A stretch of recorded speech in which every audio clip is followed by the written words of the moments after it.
한국인의 복에 대한 이 애착은 남다릅니다. 그래서 대문 손잡이로부터 문갑, 은수저, 한복, 베갯복, 방석에도 복자를 새겨놓고 그 복을 받고자 했습니다. 오늘 창세기 35장 9절에도 하나님께서 야곱에게 복을 주셨다 이렇게 기록하고 있습니다. 하나님께서 야곱에게 주신 복은 어떤 것이겠습니까? 또 그 복은 누가 받을 수 있을까요? 저는 오늘 77번째 그에게 복을 주시고라는 제목의 창세기 강해 설교를 준비했습니다. 이 복에 대한 말씀인데요. 7이 두 번이나 있습니다. 7자가 두 번이니까 복된 예배가 될 줄로 믿습니다. 하나님께서 야곱에게 주신 복은 무엇인가와 그리고 믿음의 조상 야곱이기까지 조연의 역할을 감당했던 드보라 그 여인이 받았던 복에 대해서 살펴보려고 합니다. 본론입니다. 첫 번째, 야곱이 받은 복이 6절에서 7절, 9절에서 15절에 기록되고 있습니다. 6절, 드디어 야곱과 함께한 모든 사람이 가나안 땅 루스 곧 베델에 이르렀습니다. 자, 베델의 옛 이름은 루스였습니다. 베델 즉 집이라는 뜻의 벳과 하나님이라는 뜻의 이름이 엘이 합쳐진 하나님의 집이라는 뜻이 되겠죠. 자, 루스라는 주명, 옛 베델의 뜻은 길을 헤매다, 방황하다, 힘들다, 정신을 못 차린다 이런 뜻이 되겠습니다. 루스 땅이 그런 땅이었습니다. 야곱이 처음으로 루스 땅에 갔을 때 상황은 정말 그야말로 루스였습니다. 연약한 둘째 아들로 태어나서 야곱 자신이 아니라 언제나 다른 사람이 되고 싶었던 그는 아버지에게 사랑받지 못했던 아들이었습니다. 물론 어머니 리브가의 편애를 받았지만 오히려 그것이 야곱의 인생에는 큰 독이 되었습니다. 그래서 어머니와 함께 아버지를 속여 형의 장자권을 빼앗기도 했습니다. 그렇게 되면 행복할 줄 알았고 그렇게 되면 기쁠 줄 알았습니다. 그러나 그 기쁨과 행복은 오래가지 못했고 뒤늦게 이를 알게 된 형 에서의 분노를 아무도 감당할 수 없었습니다. 그의 어머니도 야곱도 감당할 수 없어서 피하는 방법밖에 없었습니다. 평생 동안 집 밖 출입을 해보지 않았던 야곱이 어머니의 친정 밧단 아람으로 가는 길은 험하고 멀었습니다. 평소 집 안에만 있고 밖으로 나가서 다니지 않았던 그는 헤맬 수밖에 없었습니다. 그래서 얼마 가지 못해서 지쳐 누워서 낙심하고 죽고자 했던 장소가 바로 루스였습니다. 헤매는 장소, 힘든 장소, 답이 없는 장소가 바로 루스였습니다. 그럼 이 대목에서 우리가 이해를 돕기 위해서 지도를 한번 보겠습니다. 앞에 보시고 이 지도를 보시면 야곱의 행로가 쭉 나와 있습니다. 여러분, 이 야곱의 행로 가운데 어떤 것이 있습니까? 여러분, 세겜도 저 위에 보입니다. 그리고 밧단 아람에서 내려와서 형 에서 때문에 피해서 있었던 곳, 천사와 씨름했던 곳, 야복나루가 저쪽 강 동쪽에 있죠. 그래서 이곳을 하나님께서 잘 은혜로 해결해 주시고 넘어와서 바로 이제 헤브론 밑으로 내려가야 됩니다. 베들레헴 있는 곳으로 내려가야 되는데 북쪽 세겜에서 10년을 머무르게 되지요. 그 여정이 잘 나와 있지 않습니까? 그래서 그 땅에서 이제 지체했죠. 자, 그런데 오늘 지난주 본문처럼 거기서 이제 상수리 나무 아래 우상을 묻고 내려오게 됩니다. 그것이 바로 베델 땅이었고 헤브론은 더 밑에 있습니다.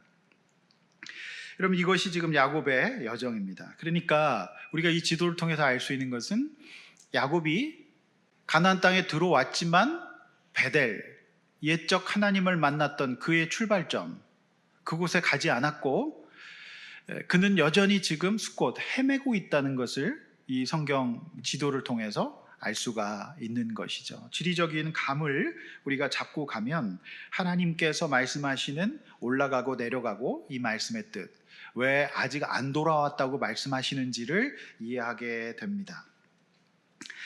7절, 야곱이 거기서 제단을 쌓고 엘 베델이라고 부릅니다. 자, 베델의 하나님이라고 하는 뜻이죠. 베델의 엘, 하나님이 더 붙어서 베델의 하나님이라고 하는 뜻이죠.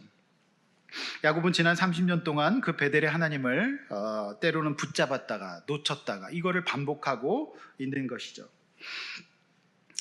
자신을 죽이려 하고는 형 때문에 급하게 빈몸으로 도망쳐 나왔던 야곱이지만 베델에서 하나님을 만났을 때 그때 참 행복했습니다. 그 영혼의 부흥이 일어났기 때문에 한 치 앞도 내다볼 수 없었어요. 형에게 잡혀서 죽임을 당할 것 같고 자기가 가보지도 않은 길이었고 어떻게 될지도 몰랐고 손에 쥔 것은 아무것도 없었어요. 그저 이 흔한 이 침낭과 베개조차 없어서 돌베개를 베고 자야만 되는, 이불도 없는 그곳이었습니다. 그러나 그가 하나님을 만났을 때 낙심하지 않고 최선을 다하는 삶을 살았어요. 따라서 하나님과 함께 한다면 그곳이 루스일지라도 베델이 될 수 있는 겁니다. 또 뒤집어서 얘기하면 아무리 좋은 환경에 살아도요, 하나님이 안 계시면 그곳이 헤매는 장소가 되는 겁니다. 즉 우리 가운데 헤매냐 안 헤매냐, 이것의 기준은 하나님과 함께 하느냐 안 하느냐예요. 그러니까 하나님과 함께하면 그것이 베델이 됩니다. 자, 8절은 남겨두고 두 번째 주제에서 제가 다루려고 하고요. 9절로 넘어갑니다. 자, 야곱이 밧단아람에서 돌아오네. 그러니까 하나님이 이 성경을 이렇게 기록하고 있는 거예요. 아직 안 돌아왔다는 겁니다. 베델에 와야 돌아온 겁니다. 그 출발점이 베델이었기 때문이죠. 거의 합격이란 말은 없습니다. 합격을 해야 합격이죠. 야곱 스스로 세겜, 이제 문제 다 해결됐으니까 이제 세겜도 그는 합격이라고 생각했지만 아니에요. 10년 동안 그곳에서 보냈는데 하나님이 이 평가, 성경의 평가는 안 돌아왔다. 이 베델에 와야 진짜 돌아온 것이다. 이렇게 말씀하고 있는 것이죠. 하나님을 알았어요. 만났었지만 그가 한 여인을 인간적으로 너무 사랑했어요. 그렇게 사랑했지만 그 여인이 너무 힘들게 하니까 그 사랑에 또 지쳐갔어요. 그렇게 생활인이 되어서 밧단아람에서 20년을 살았습니다. 처음부터 그러려고 했던 것은 아니지만 많은 자녀와 부인을 이끄는 가장이 되면서 그는 어느새 자녀와 아내가 우상이 되었고, 그래서 그는 목축하기에도 좋고 살만해 보이는 세겜에서 10년을 머무르게 된 겁니다. 그는 지금 헤매고 있는 것이죠. 이런 야곱에게 하나님이 다시 나타나셔서 복을 주십니다. 우리는 여기서 바로 이 하나님이 주신다고 하는 복이 무엇인지를 다시 한번 잘 묵상해 봐야 합니다. 자, 여러분이 생각하는 복은 뭔가요? 성도 여러분, 창세기는 최초의 하나님이 천지를 창조하시는 것으로 시작해서 인류의 타락과 구원, 문명의 건설과 하나님의 구원의 섭리가 파노라마처럼 펼쳐지는 놀라운 서사, 이 이야기를 담고 있는 말씀입니다. 창세기 35장 이후에 이제 여러분 36장을 보게 되실 텐데 에서의 자손, 갑자기 그 에돔의 족보가 쭉 나오고 있습니다. 많은 설교자들은 창세기 36장은 그냥 스킵합니다. 이 족보에서 도대체 무슨 설교를 할 수 있을까? 그러나 저는 그렇게 생각하지 않습니다. 이 대목에서 36장의 에서의 족보가 나오는 것은 다 이유가 있고 저와 여러분들에게 지금 선택을 말씀하고 있는 거예요. 누가 될 것이냐? 어떤 복을 받고 싶냐? 이걸 지금 묻는 교훈이 있는 장면입니다. 36장 7절 대표 구절인데 36장 7절 한번 앞에 보시면서 읽어보겠습니다. 시작. 두 사람의 소유가 풍부하여 함께 거주할 수 없으니로라. 그들이 거주하는 땅이 그들의 가축으로 말미암아 그들을 용납할 수 없었더라. 네, 여러분 이 복 받고 싶으시죠? 에서 자손은 이 땅에서 받을 수 있는 모든 축복을 다 받았어요. 재물의 축복, 땅의 축복, 자녀의 축복 다 받았습니다. 그런데 이들에게 딱 하나 없는 게 있었어요. 하나님의 은혜를 구하는 믿음의 복이 없었어요. 왜냐하면 자신 스스로 하는 것만 다 잘 됐고 모든 것을 다 할 수 있었고 하나님이 없어도 얼마든지 스스로 잘 살 수 있다고 생각하는 사람들이었어요. 그래서 이처럼 잘 사는 것 같았습니다. 그런데요, 이 에돔 족속, 에서의 후손이 에돔이 되는데 결국 그들은 멸망하고 역사 속에서 사라지게 됩니다.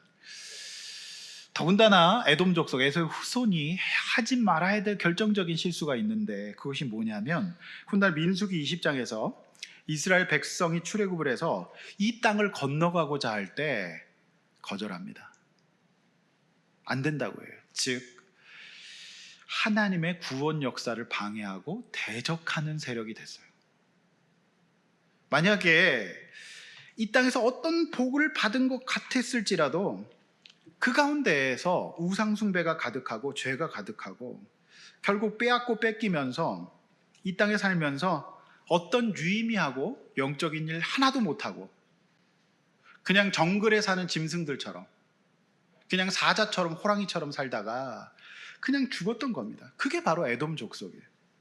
과연 이들이 복을 받은 걸까요? 복을 받은 걸까요? 아닙니다. 10절입니다. 야곱에게 하나님 말씀하십니다. 내 이름이 야곱이지만 이제 내 이름을 다시는 야곱이라 부르지 않겠다. 사실 이 말씀은 전에도 나왔던 말씀인데 하나님이 이제 다시는 야곱이라 부르지 않겠다. 그리고 너를 이스라엘이라고 부르겠다. 이렇게 말씀하십니다. 여러분, 이게 세상이 줄 수 없는 하나님의 복이에요. 무슨 복이냐면 인생의 근본을 변화시켜 주시는 복입니다. 사기꾼이고 자신을 못 받아들이고 늘 다른 사람이 되고 싶어서 평생 머리 쓰고 비교하고 시기하고 질투하며 거짓말했던 야곱이었잖아요. 뭔가를 반드시 얻어내고자 하면 어떻게든지 얻어내고야 마는 야곱을 이제는 이스라엘로 바꿔주신대요. 아무도 감당하지 못했던 그를 하나님이 잡아주시고 싸워주시고 져주시고 이제 너가 하나님을 이긴 자다. 그러니까 하나님이 이긴 자라고 하는 말씀은 하나님이 져주시는 그 사랑의 대상이 되었다는 거잖아요. 그냥 하나님 너무 사랑하셔서 그 야곱을 그냥 붙잡아 주시고 져주시는 대상이 된 거예요. 이게 바로 구원입니다. 하나님이 함께 있고 싶어 하는 사람, 그 이스라엘이 되는 복을 하나님께서 주신 겁니다. 이것이 바로 에돔 족속이 받지 못한 하나님의 놀라운 축복입니다. 이게 기독교가 말하는 복이에요. 여러분, 어떤 복을 받고 싶으십니까? 인생을 살아보면 두 가지를 다 얻게 되는 경우가 참 드문 것 같습니다. 특별히 전환기에서 야곱에서 이스라엘 되려면 무언가 하나는 묻어야 돼요. 그 다음에 하나님께서 나머지는 하나님의 목적에 맞게 주십니다. 만약에 하나님께서 우리에게 주시고자 하는 복이 이것인데 우리의 근본을 바꿔주시는, 저와 여러분의 그 아무도 감당하지 못했던 그 근본을 바꿔주시는 이 복을, 이름을 바꿔주시는 복을 받고 싶은데 그저 야곱 상태에서 받고 싶었던 복만을 받고 싶고 우리 하나님이 주시고자 하는 복을 가치없게 여긴다면 그만큼 어리석은 일이 어디 있겠습니까? 여러분, 이 복을 먼저 받아야 합니다. 이것이 하나님이 주시고자 하는 놀라운 복이에요. 두 번째, 하나님이 주시고자 하는 복은 별 유의미한 일을 할 수 없을 뿐만 아니라 관심도 없었던 우리를 포기하지 않고 끝까지 사랑하셔서 하나님의 구원의 역사, 이 땅에 인간으로 태어나서 피조물로 태어나서 하나님의 도구로 보람되고 기쁘고 값어치 있는 인생, 영적인 족적을 남기고 하나님이 그 소원을 이루시는 일에 놀랍게 찬란하게 쓰임받는 복을 주시는 겁니다. 11절입니다. 우리는 전능하신 하나님과 생육하고 번성하라는 말씀을 참 좋아합니다. 여러분, 번성해야 되죠? 그러나 전능하신 하나님이 생육과 번성을 주시는 목적이 있습니다. 그것은 백성들의 총회가 바로 야곱에게서 나오고 그 야곱의 지질한 인생사, 이 자녀들이 난리를 피우는 난리통에서도 이 가정을 이스라엘 12지파의 조상으로 세우시고 결국 이들을 통해서 예수 그리스도가 오게 하시기 위함이었어요. 이들에게 형통과 많은 자녀들과 땅과 이런 많은 축복을, 육적인 것을 주셨던 이유는 에서랑은 다른 거예요. 그래서 에서가 받고 싶었던 복의 목적은 처음부터 자신과 자신의 자녀 그리고 가족밖에 없었어요. 그 족보입니다. 36장이. 오직 그거밖에 없었어요. 그러나 여러분, 이런 모습을 보고 우리는 불신자라고 얘기합니다. 이거 크리스찬 아니에요. 이 불신자입니다. 절과 무당 앞에서 구하는 복이 이런 종류의 복이에요. 자신과 자신의 자녀와 자신의 가족만 하는 거. 그러나 하나님이 주시고자 하는 복의 목적은 우리를, 내 자녀와 내 가족을 넘어서 우리를 지으신 창조주 하나님께서 끝까지 포기하지 않고 고치고 빚으셔서 하나님의 거룩하신 뜻에 동참하게 하고 이를 통하여 세상 백성들과 다른 찬란한 하나님 나라의 백성이 되도록 하는 복, 이거를 주시는 거죠. 한국 교회에 많은 설교자들이 있는데 가끔 원색적인 복음을 전하시는 분들의 이 어떤 메시지가 우리 가슴 울릴 때가 있어요. 그 한 분이 이제 순회선교단의 김용이라고 하는 선교사님이 계세요. 제가 이분의 말씀을 들은 그날도 이분은 옷이 수련회에서 나눠주는 수련회 티밖에 없는 것 같아요. 항상 그 싸구려 그 뭐라고 여기 뭐 무슨 수련회 적혀 있는 그 수련회 티를 딱 입고 낡은 허리띠에 그날도 이 날라간 머리에 이 거칠고 이런 목소리로 복음을 청년들에게 전하고 계셨어요. 김용이라고 하는 분이 계십니다. 이분이 가슴에 꼭 십자가 하나 딱 걸고 청년들에게 말씀을 전하시는데, 제가 그분이 전한 말씀을 한번 읽어드리겠습니다. 하나님이 무슨 관념입니까? 이렇게 좋은 목소리 아니고 하나님이 무슨 관념입니까? 막 이래요. 십자가가 관념입니까? 무슨 정신통일 스토리입니까? 십자가, 제가 검토 못하겠습니다. 십자가를 만났다는데, 그 복음을 믿고 세례를 받았다는데 요한복음 13장 16절이 전혀 내게 터치가 안 됩니다. 이런 설교를 하면 아이고 저는 그런 신앙 없어요, 저는 선교사님이 아니에요, 저는 평신도예요, 저는 그렇게까지 못 믿어요. 안 믿고 믿고는 여러분 자신이 알고 있지 않습니까? 제가 훈련을 하면서 다녀보면 60년 100년 이상 된 교회에서 그 기가 막힌 3대 5대 모태신앙인들이 복음이 뭐냐고 물어보면 대답을 못해요. 관심도 없어요. 예수님은 도대체 여러분에게 무슨 의미입니까? 뭐가 조금 답답하고 컬컬하면 한번 불러대고 치성을 드리는 불상입니까? 죽은 관념입니까? 믿지도 않는 것을 팔아먹는 신학관념입니까? 내 인생 내 멋대로 살면서 내 더러운 정욕 하나 바꿀 수가 없고 멋있는 문장을 써서 기도해놓고는 그 기도의 내용 중에 한치도 책임감을 느끼지 않고 그 기도에 믿음을 걸지 않는 냄새나고 역겨운 종교인 집사, 장로, 권사, 심지어는 목사, 선교사들까지 오늘로 충분합니다. 믿든지 안 믿든지 둘 중 하나입니다. 이렇게 말하고 있어요. 야곱에게 묻는 겁니다. 나는 너를 이스라엘을 만들고 싶다.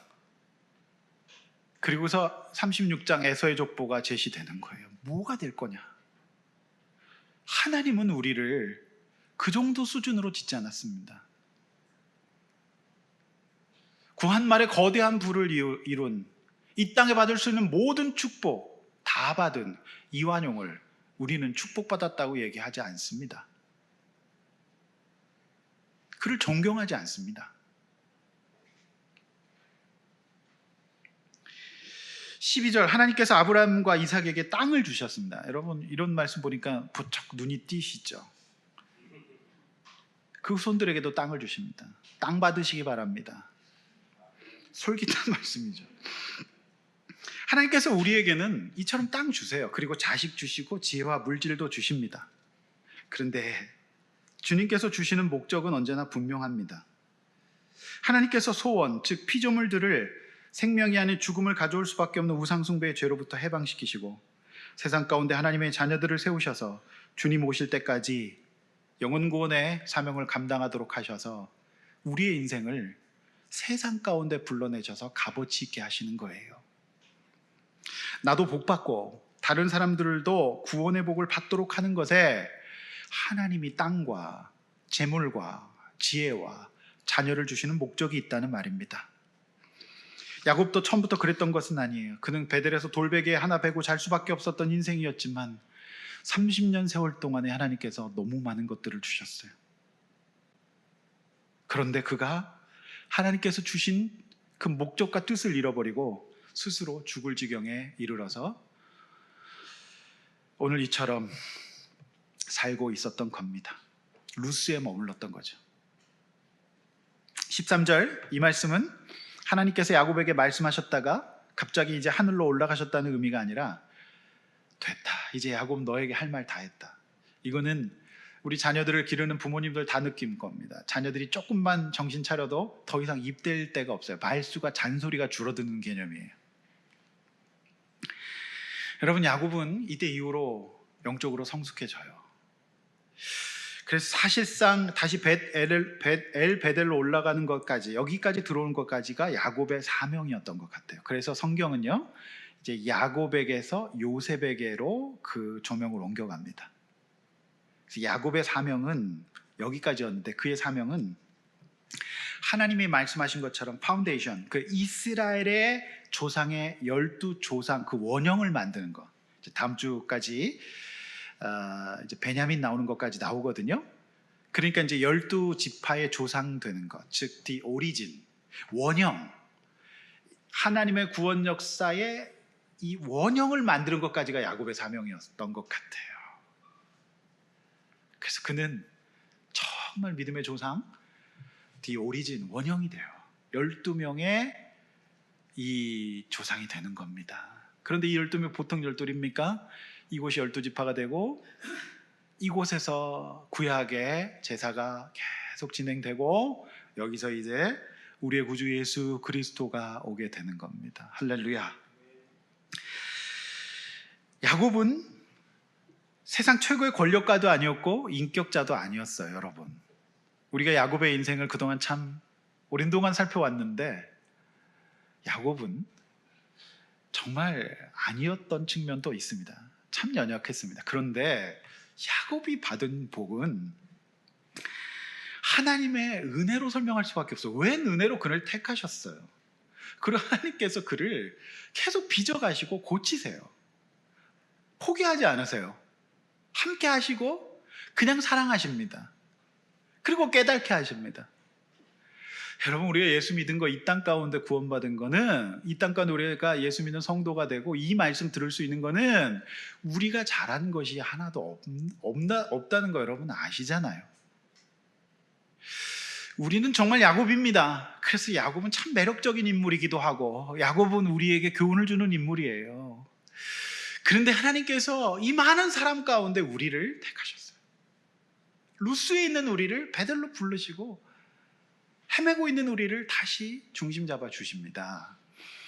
이 많은 사람들 중에 여러분 이게 참 귀한 복인데 야곱은 이 지질한 야곱이었어요. 그런데 그가 믿음 하나 가지고 전능자의 하나님 손으로 다시 돌아오게 될 때 인생에 대한 여러 가지 평가가 있을 수 있겠지만은 여러분 보십시오. 구원의 오리진, 원형을 만드는 일에 야곱의 인생이 쓰임 받았다고 한다면 어찌 야곱이 지질한 인생이에요. 야곱은요 복이 없다고 말할 수 없어요.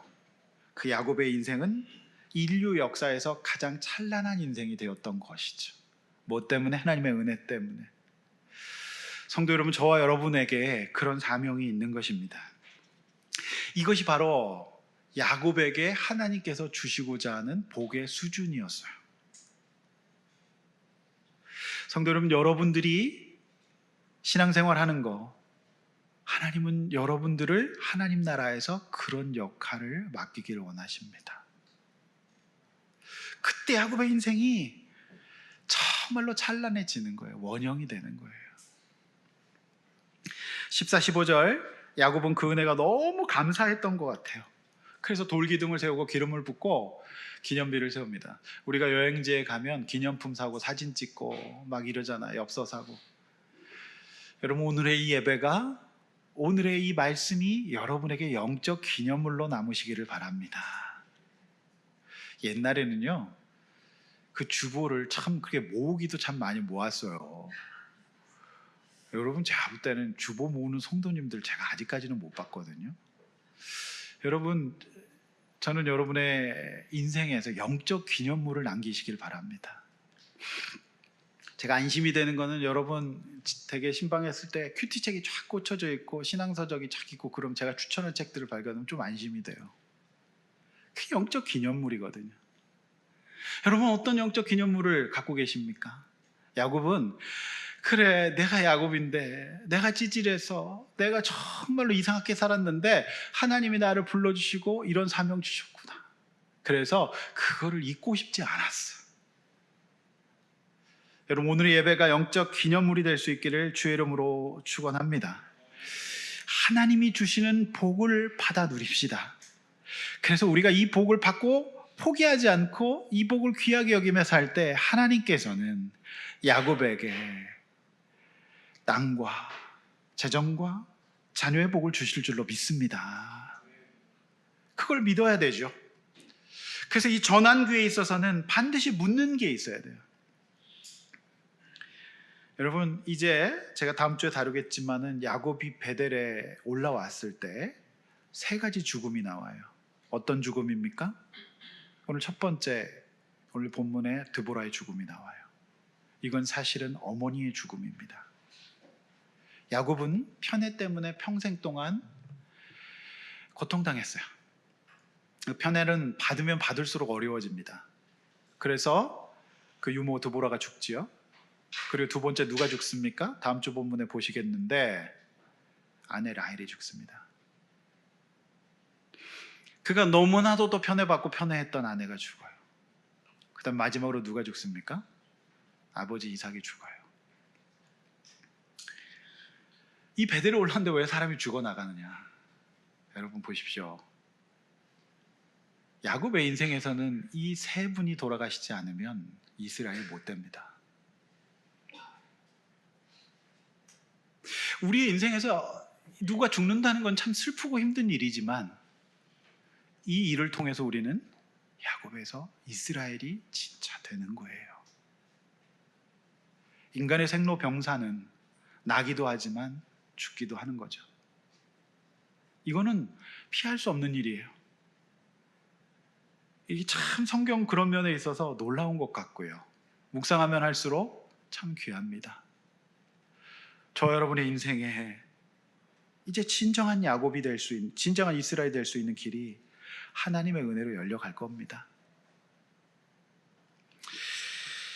두 번째, 드보라가 받은 복 8절이 있습니다. 사랑하는 성도 여러분, 야곱이 이스라엘의 원형을 세우는 일에 있어서 빚도 없이 이름도 없이 평생을 함께했던 한 여인이 있었습니다. 첫 번째 대지에서 다루지 않았던 8절은 다시 한번 우리 앞에 보면서 읽어보겠습니다. 읽으시겠습니다. 시작. 지금의 그의 베델 아래에 있는 상수리 나무 밑에 장사하고 그 나무 이름을 알론바굿이라 불렀더라. 네. 자, 여러분 보시면은 이 베델에서 이제 올라와서 하나님 축복과 복을 은혜를 받는데 갑자기 이제 첫 번째 죽음, 이 유모 드보라의 죽음 사건이 딱 기록되고 딱 한가운데 이게 좀 이상하잖아요. 이게 무슨 의미일까? 그렇지 않습니까? 좀 생뚱맞죠? 그런데 이 본문이 주는 놀라운 교훈이 있습니다. 자, 8절은 리브가 유모 드보라가 죽음에 야곱이 그녀가 죽자 베델 아래 상수리 나무 아래 묻고요. 그 나무 이름은 알론바굿이라고 불렀다고 기록하고 있습니다. 알론바굿은 통곡의 상수리 나무라고 하는 뜻이에요. 그러니까 알론이 상수리 나무예요. 그리고 바굿은 통곡 슬픔. 너무 슬펐다. 너무 마음이 아팠다 이 얘기입니다. 그래서 야곱은 이 드보라가 죽고 난 다음에 너무 슬퍼하며 애곡하면서 자신이 할 수 있는 최고 수준의 예를 갖춰서 장사를 치른 겁니다. 그러면 야곱이 왜 도대체 이 드보라의 죽음을 이토록 애통해하면서 온 가족이 함께 이 중요한 시점에서 장사를 치르고 성경은 그녀의 죽음을 똑똑하게 기록하고 이름을 기록하고 있는 것일까요? 성경이 비천한 몸종 유모의 죽음, 역사 가운데 잊혀져가고 남들이 다 주목하지 않는 그녀의 이름을 성경의 한가운데 창세기에 다 기록해 놓으신 이유는 다 뜻이 있습니다. 여러분, 드보라는 리브가 유모였습니다. 야곱이 아버지 이삭이 아내 리브가를 paddan-aram에서 데리고 올 때 리브가의 친정에서 함께 붙여준 몸종이었어요. 그러니까 리브가가 이제 이제 이삭과 함께 올 때 붙여준 겁니다. 24장 59절에 기록이 되어 있잖아요. 여러분 지난번에 보셨잖아요. 함께 그때 보냈어요. 그러니까 드보라는 평생 리브가의 곁에서 유모 역할을 감당했습니다. 그러니까 리브가가 아기가 안 생깁니다. 오랜 동안. 참 그때 리브가를 위로하고 격려하고 이렇게 도와줬던 사람이 누구였겠습니까? 드보라예요. 그리고 어렵게 야곱을 낳았을 때 누구보다도 야곱의 어린 시절에 큰 영향을 미쳤던 사람이 누구였겠습니까? 드보라예요. 함께 했을 거예요. 야곱은 이처럼 이 드보라에게 베푼 사랑의 추억이 있습니다. 그거를 신약에서는 몽학 선생이라고 얘기를 하는데, 그러다가 갑자기 야곱이 형을 피해 paddan-aram으로 도망을 하게 됩니다. 그때 어머니 리브가는 창세기 27장 44, 45절에서 이렇게 얘기합니다. 내 형의 노가 풀리기까지 몇 달 동안 그와 함께 거주해라. 내 형의 분노가 풀려 내가 자기에게 행한 것을 잊어버리거든 내가 곧 사람을 보내 너를 거기서 불러오리라, 이렇게 얘기합니다. 여기서 곧 사람을 보내가 바로 드보라예요. 많은 학자들이 그녀가 바로 드보라라고 말하고 있습니다. 그래서 많은 설교자들은 이 드보라의 인생을 조명하는 긴 강의와 설교를 하기도 합니다. 그러나 곧 내가 너에게 사람을 보내겠다. 드보라를 보내겠죠. 리브가 신뢰하니까. 그런데 그 시간이 우리가 알다시피 20년이 걸렸잖아요. 그러니까 너무 예상했던 시간보다 오래 걸리면서 어머니가 반드시 그녀를 보냈을 겁니다. 중간에. 그래서 사실 성경의 기록은 여기까지입니다. 중간 기록은 없어요. 그런데 이 드보라는 어머니가 종종 보냈을 거고, 그 다음에 이 본문에서 사망하는 드보라가, 이제 드보라가 사망했다는 얘기는 제가 말씀드렸지만은 어머니는 이미 돌아가신 거죠. 그러니까 이 평생 이제 이 야곱을 못 보고 죽습니다. 그러니까 이 드보라가 어머니가 돌아가시고 난 다음에 아예 이제 paddan-aram으로 넘어와서 이제 다시 돌아오는 이 과정 가운데도 함께 하다가 이 여정에서 죽은 거거든요. 그러니까 이 드보라는 야곱의 상담자요, 어머니요, 그리운 고향 소식을 들려주는 그 역할을 했을 거예요. 여러분, 그게 바로 드보라의 인생입니다. 그러니까 이때 야곱의 나이를 대략 100세 정도로 잡고요, 드보라의 나이를 150세 정도로 잡고 있습니다. 학자들은. 창세기가 야곱이 베델로 올라가고 이스라엘이 되는 구원의 역사 한복판에 그녀의 이름과 죽음을 기록하고 야곱은 진심으로 애곡했다는 이 기사를 삽입하고 있는 이유가 바로 여기 있는 겁니다. 여러분 잘 들으십시오. 지질한 지렁이 같은 야곱이 이스라엘이 되고 구원의 오리진 원형이었던 12지파의 조상이 되는 이 엄청난 일을 하는 데 있어서 야곱보다 어쩌면 더 위대하고, 야곱이 혼자 한 것이 아니라 야곱을 평생 동안 유모 역할을 하면서 함께 있었고 결정적인 역할을 했던 사람이 바로 드보라라고 하는 거예요.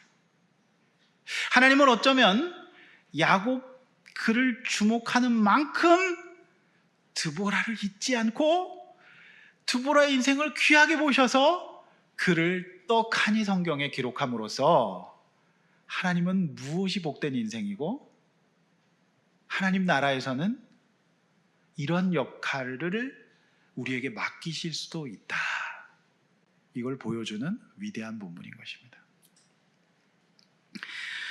성도 여러분, 저는 이 드보라의 인생, 그래서 많은 이제 설교자들, 강의자들이 이 드보라를 조명을 해요. 특별히 여성 사역자들이 드보라의 사역을 굉장히 존중하죠. 놀라운 본문입니다. 하나님께서 우리에게 이 땅을 살아가면서 때로는 주연을 맡기시기도 하고 조연을 맡기시기도 하고 그냥 단역을 맡기실 때도 있고 악역을 맡기실 때도 있어요. 그런데요, 우리가 이 땅 가운데 모두 주연을 맡을 수는 없습니다. 드보라의 이름의 뜻은 꿀벌이에요. 꿀벌. 근데 꿀벌은 어떻게 해요? 정말 여왕벌을 섬기죠. 여러분, 드보라의 인생이 어떻게 값어치가 없다고 볼 수 있겠습니까? 드보라는 빛도 없이 이름도 없이 평생 동안 조력했는데 그 인생이 구원의 원형을 만드는 일에 쓰임 받았다. 이것이 어찌 복이 없다고 얘기할 수 있겠습니까? 하나님은 그녀를 기억하고 축복하시고 야곱이 받은 복만큼 놀라운 축복.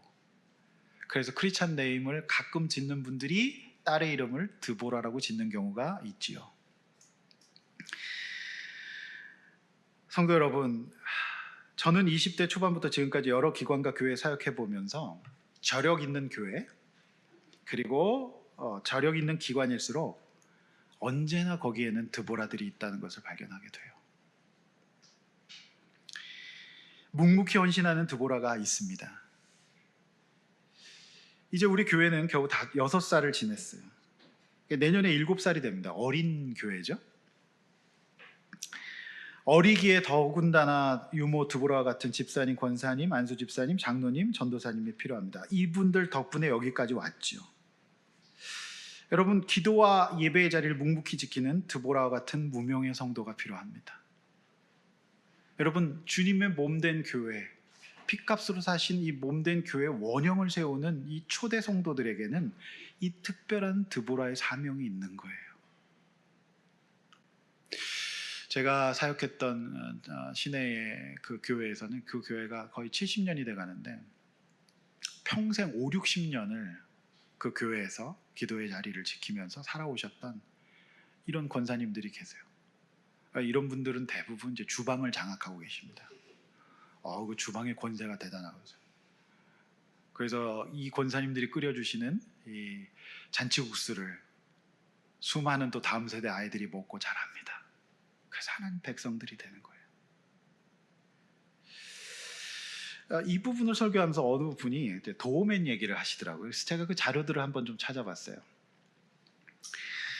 77년부터 리츠 칼튼의 도우맨으로 일하셨던 분인데 이분이 임원이 되십니다. 그런데요, 이분이 이런 얘기를 합니다.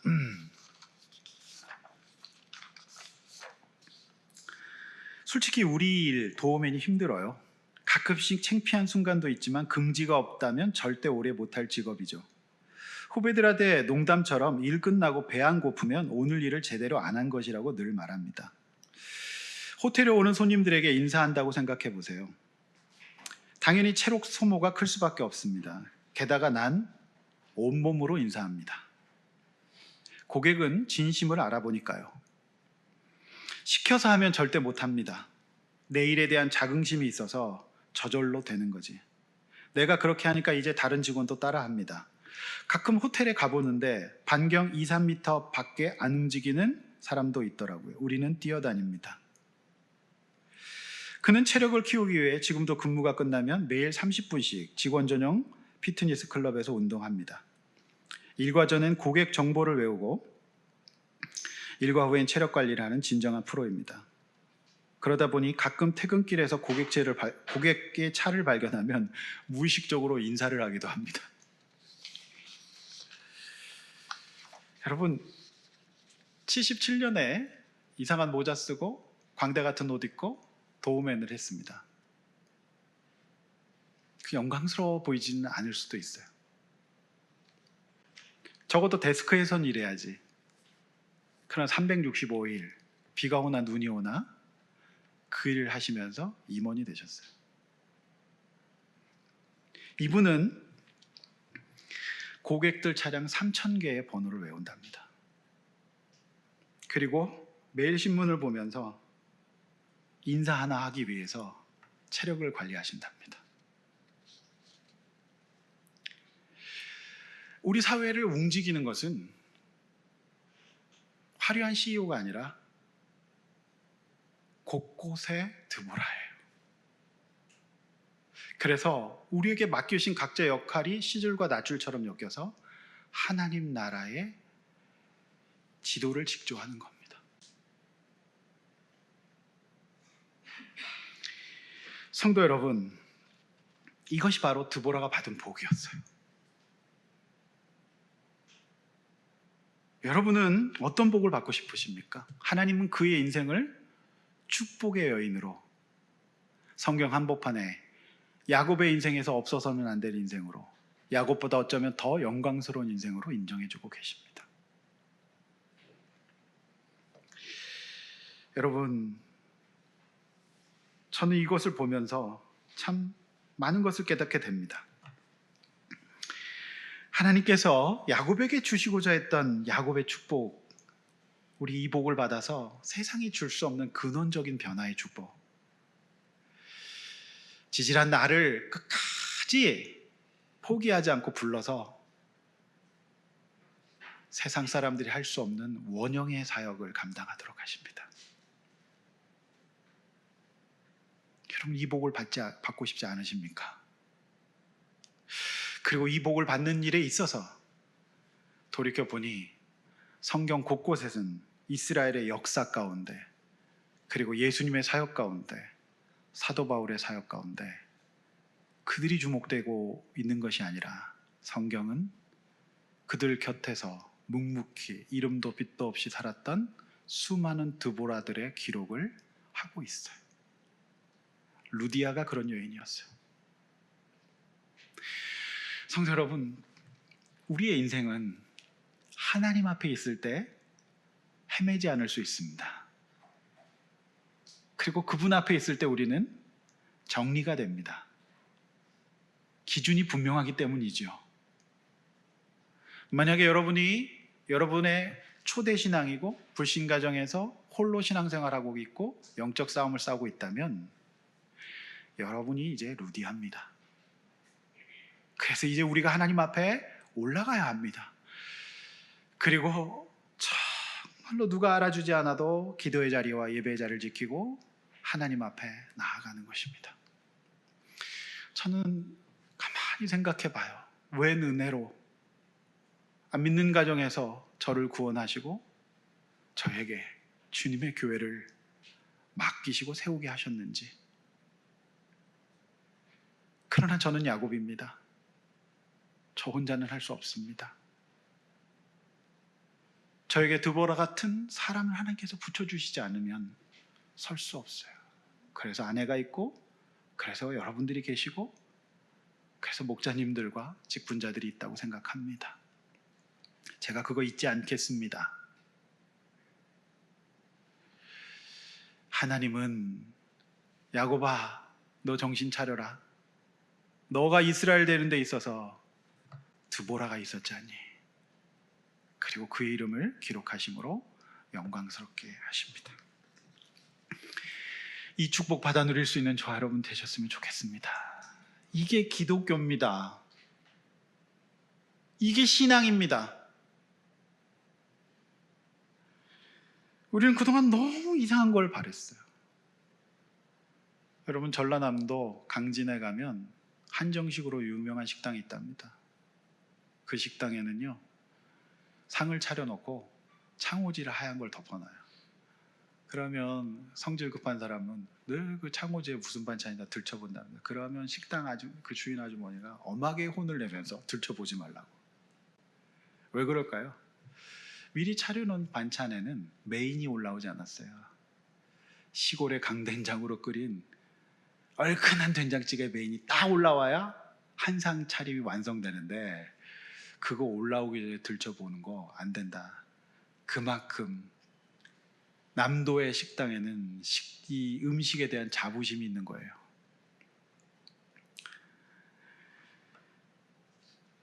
우리는 그 스키다시, 나머지 반찬에 목숨 걸면서 살면 메인의 인생, 하나님이 정말 영광스럽게 쓰시고자 하는 인생이 안 되는 거 아니겠습니까? 우리 주님 앞에서 에서가 아니라 야곱 됩시다. 할렐루야.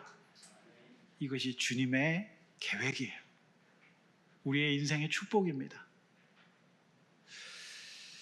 말씀을 맺습니다. 여러분, 이런 축복, 하나님이 야곱에게 주시는 축복, 그래서 야곱의 축복은 그런 축복입니다. 세상의 축복이 아니라, 그래서 이스라엘 원형이 되게 하시고 이 일을 이루는 데 있어서 평생 동안 헌신했던 드보라를 귀하게 보신다는 거 잊지 않으시기를 바랍니다.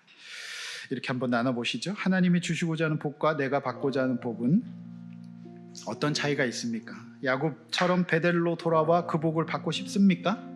자, 주연이 아니라 조연일지라도 우리 드보라처럼 살아갑니까? 어머니의 사명, 또 성도의 사명 헌신합니까? 주께서 나를 잊지 않고 반드시 복 주십니다. 우리 초대교회, 한국의 초대 그리스도인들이 그랬어요.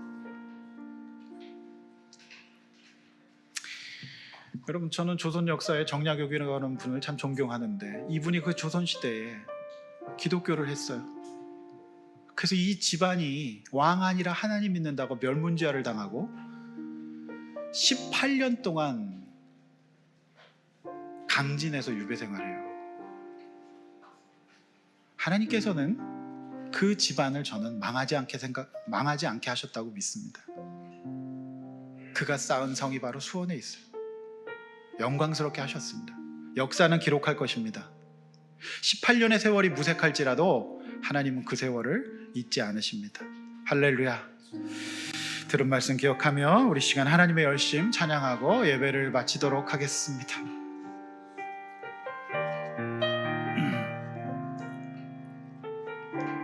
사랑하는 내 딸아, 너의 자금도 내겐 귀하다. 야곱에게 하시는 하나님의 말씀으로 우리 찬양하도록 하겠습니다. 사랑하는 내 딸아, 사랑하는 내 딸아, 너의 자금도 내겐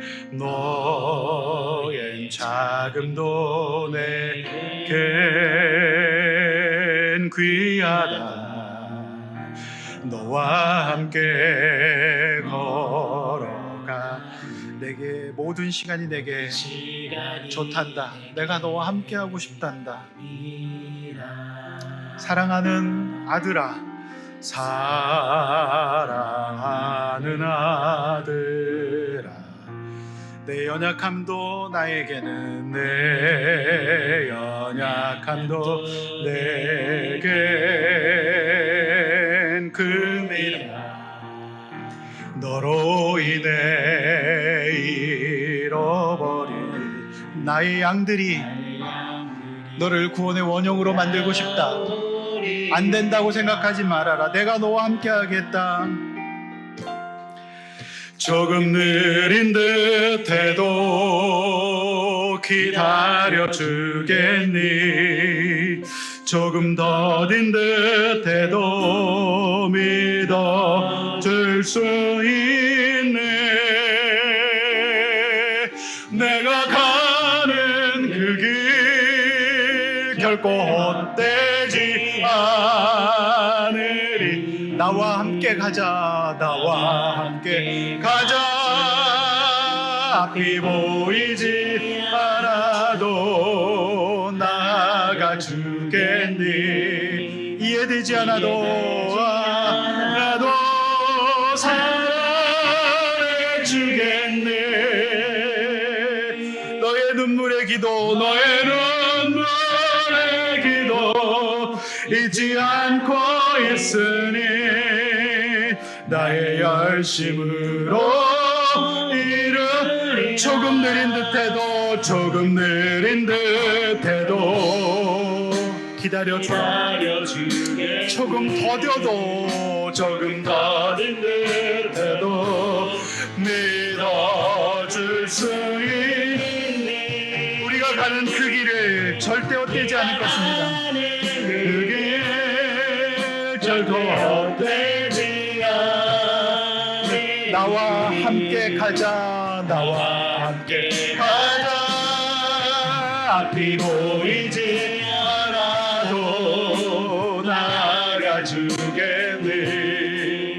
너의 되지 않아도 사랑해주겠니?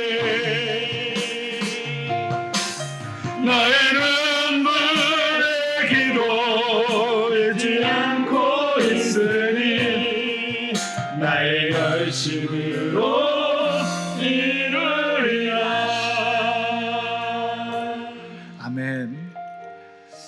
제가 말씀드렸지만 18년 동안 하나님 믿었다는 이유로 멸문지화 당하고 지금의 강진은 아직도 시골입니다. 조선시대 강진은 사람이 살 곳이 못 됐습니다. 여러분, 그곳에서 18년을 썩었습니다. 그런데도 그 집안은 그 신앙을 했어요. 그래서 18년 동안 헤어졌던 아내가 자신이 입고 왔던 초록색 저고리와 빨간색 치마를 보냅니다. 그런데 18년을 지내면서 그 색깔이 다 바랬다 그래요. 색이 빠져버린 거죠. 햇빛 받아서. 그때 정약용은 그 치마 저고리를 풀매기고 말려서 거기다가 글을 써서 아내와 자녀들에게 보냅니다. 그게 바로 매조도입니다. 격려했습니다. 앞이 보이지 않았을 겁니다. 그러나 결국에는 선교사들이 들어왔고 한국에 기독교가 들어와 인정받게 되는 세월이 있었습니다. 신앙은 그런 겁니다. 이 땅에서 고관대작으로 의리의리하게 이완용처럼 사는 게 아닙니다. 가치를 남기는 거고 복 있는 인생을 살고 그 원형이 되는 겁니다. 그들의 피가 있었고 그들의 원형 때문에 기독교가 있을 수 있었는데, 야곱처럼 다시 우리가 갈 길을 잊어버려서 이제 동성애가 열리고 죄가 창궐하고 차별금지가 통과되기 직전입니다. 여러분, 이 세상이 어떻게 되려고 그럽니까? 우리 하나님 앞에서 은혜 받고 정말 복된 백성으로 우리 조선민족이, 한국이 쓰임받아야 되지 않겠습니까? 우리 교회가 희망이 없습니다. 교회를 사람들이 욕하고 탓하고 불교나 성당보다 더 못하다고 얘기하고 있어요. 그건 잃어버렸기 때문이에요. 헤매고 있기 때문입니다. 성도 여러분, 우리 정말 회개합시다. 하나님 앞에서 참된 백성 되게 해주시고, 반찬 들고 하며 사는 게 아니라 복된 인생 되게 해달라고, 하나님 나에게 믿음 달라고, 오늘 내가 이 예배를 기념비로 삼게 해달라고 회개하며 주여 한번 외쳐 기도하겠습니다.